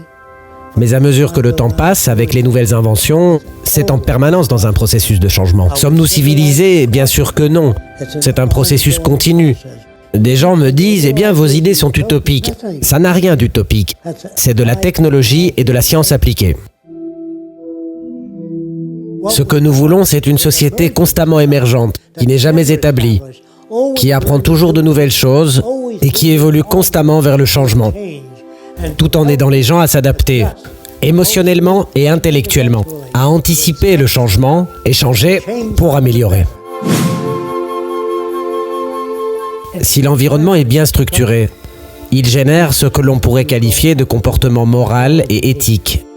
Mais si vous ne modifiez pas l'environnement, il continuera de générer ce qui se produit aujourd'hui. Donc, notre environnement doit être changé, ce qui signifie que les écoles, les choses que nous apprenons, notre langage, tous ces éléments requièrent une mise à jour. Je pense que les gens feront preuve d'éthique vis-à-vis de la nature du monde. Éthique, non pas parce que c'est écrit dans un livre, mais éthique parce que c'est mieux pour eux et meilleur pour la société. Ainsi, la nouvelle éthique est fondée sur la capacité de soutien de la Terre et non sur mon opinion. Est-ce que ce sera une démocratie? Ça n'a jamais été une démocratie. Ça a été corrompu dès l'origine. C'est juste que ça n'a jamais été révélé comme tel. Avez-vous voté pour le programme spatial? Avez-vous voté en faveur de la construction de bâtiments de guerre? Avez-vous voté pour une guerre quelle qu'elle soit? Que diable voulez-vous dire par démocratie participative? Ça n'a jamais existé. Ce ne sont que des mots. Chaque fois que vous entendez démocratie et liberté, faites attention. Ça signifie que ça n'existe pas. Dans un monde où cela existe réellement, il n'y a pas de déclaration telle que les droits de l'homme. C'est intégré au système. Les études sur les Noirs, les études sur les femmes font toute partie d'un système qui n'a pas accompli une démocratie. Dans le futur, par exemple, si vous dites « il devrait y avoir davantage de gentillesse dans le monde et plus de coopération », il vous répondrait « comment y parvenez-vous » Si vous n'avez rien à offrir, il vous dirait « pourquoi faites-vous du bruit » Ils n'accepteraient pas ça comme quelque chose de sensé. Les émotions sont superflues dans l'accomplissement de la tâche. Vos sentiments à l'avenir, toutes les émotions, seront traduites en un modèle d'action. Vous ferez de la recherche médicale sur la façon de développer une méthode de renforcement des os qui s'affaiblissent, ou comment améliorer la santé des gens. Lorsque les émotions sont traduites en actes, plutôt que ceci. Une autre chose qui perturbe les gens, c'est le mot « amour ». Que se passerait-il si vous viviez avec une réplique de vous-même? Combien de temps le couple tiendrait-il selon vous? Combien de temps avant la rupture? Est-ce que vous vous aimez tout le temps? Bien sûr que non. Comment pouvez-vous aimer une autre personne? On aime toujours certaines choses chez l'autre et certaines choses chez nous-mêmes. Le mot amour évoluera dans le futur. Il devrait être remplacé par une appellation plus actuelle, l'extensionnalité, qui signifierait plutôt l'amélioration réciproque de nos vies. Mais je t'aime, ce ne sont que des mots qui ne manifestent rien en tant que tels. C'est la façon dont les gens se comportent les uns envers les autres qui indique l'amour. Et il y a autre chose de très dangereux. C'est le fait d'affirmer que l'on est éveillé ou conscient. On entend ça tout le temps. Au moins, je suis conscient. Souvent, je vais à la rencontre des gens qui disent ça et je leur demande où se situe leur foi. Je ne suis pas sûr. Ou à quelle vitesse se déplace le sang dans leurs veines et leurs artères. Quelle région du cerveau contrôle la créativité? Et quelle est celle qui contrôle les émotions? Alors, que voulez-vous dire par conscience? Un être humain qui se tiendrait au sommet de l'Empire State Building peut voir une balle grande d'1 mètre. Mais une buse peut voir une pièce de monnaie, et elle pourra même distinguer si elle est sur pile ou sur face. Le terme utilisé, conscience, ou la prise de conscience, est forcément limité par nos sens. On ne peut jamais être totalement conscient. On peut progresser étape par étape, et arriver à comprendre plus de choses dans différents domaines, mais on n'atteint jamais la conscience. Parce que, par exemple, vous n'arriverez jamais à voir des rayons gamma, ou des rayons cosmiques. Il est impossible d'observer ce type de phénomène sans l'aide d'instruments. La religion se fonde sur un vieux livre plein de mythes, bourré de mythes, et il ne change pas chaque année. Supposons, un scientifique a un livre d'astronomie. Chaque année, ce livre subit des modifications. Si vous avez lu un livre sur l'électronique qui date d'il y a 2 ans, il est obsolète. Ces livres sont donc modifiés et mis à jour. Et voilà qu'un pasteur se présente avec un unique ouvrage dans la main. Une interprétation réellement simpliste de l'univers, mais qui offre des réponses aux plus grandes inquiétudes des gens, à savoir ce qu'il se passe après la mort. Ce qu'on observe aujourd'hui, c'est que les mythes et les superstitions sont omniprésents, non pas parce qu'il n'existe pas de meilleure méthode pour trouver des réponses, mais parce que les gens veulent croire en des choses qui les feront se sentir mieux. Après, on vous explique à l'école que tout dans la nature a une raison d'être, un peu comme la raison d'être de la vie. On nous dit, le but des sourcils est de détourner la sueur vers le côté, ce qui sous-entend que ça a été créé. Et dans ce cas, quel serait le but de la toux et des éternuements? Infecter les autres? On dit aussi que les cornes d'un animal lui servent à se protéger. Si vous demandez à quoi servent ces cornes, on va forcément vous répondre que c'est pour charger d'autres animaux. Mais c'est ce que je leur dis, et s'il s'agit de cornes qui partent sur les côtés, le but est-il d'éloigner les autres de ces flancs? Et si elles vont vers l'arrière, est-ce qu'elles les empêchent d'arriver par derrière? Bien sûr que non. Les animaux naissent avec toutes sortes d'orientations pour leurs cornes, puis ils apprennent à s'en servir. Les gens espèrent qu'il existe un dessein cosmique à leur existence, mais en fait, au vu de nos connaissances actuelles, la science ne permet d'entrevoir aucune preuve d'une raison d'être de l'univers. Est-ce que cela signifie qu'il n'y en a pas? Non, bien sûr, nous ne pouvons pas le prouver. C'est juste que rien ne prouve que l'univers est une raison d'être, et que ce dernier se comporte plutôt en réalité comme s'il n'en avait pas. Nous ne voulons pas que les gens soient loyaux à l'égard des entreprises ou des pays. Nous préférons qu'ils aient de la loyauté pour la méthodologie et de la loyauté pour l'invention, dans le but d'améliorer tout ce qui existe, rendre plus intelligent, plus rapide et accessible à tous. C'est ce genre de loyauté qui est nécessaire. Si la Chine trouve une nouvelle façon de produire de l'automatisation, bravo. Si des Africains ont une idée géniale, félicitations. Fini la loyauté aux entreprises, au pays. Place à la loyauté envers la terre et tous ses habitants pour faire de la terre un endroit bien meilleur qu'elle ne l'est. C'est de ce genre de loyauté dont je parle. C'est de ce genre de serment d'allégeance dont je parle. Faire allégeance à la méthodologie.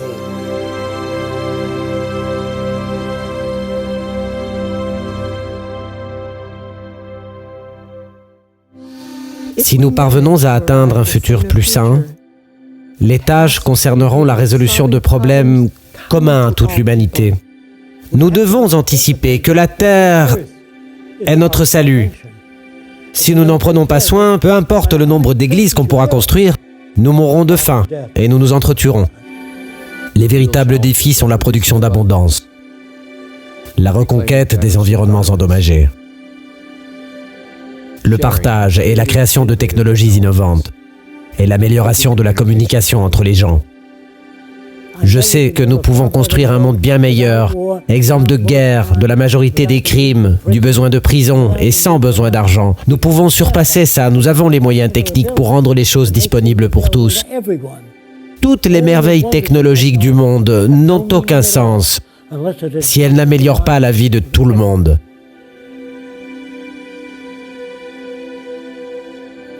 La vision de la science appliquée peut servir le bien commun.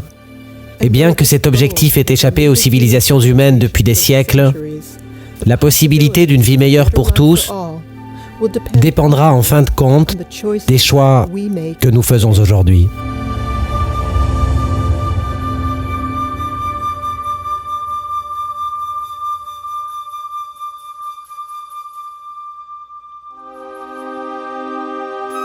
Rejoignez ceux qui œuvrent pour faire de l'économie basée sur les ressources une réalité.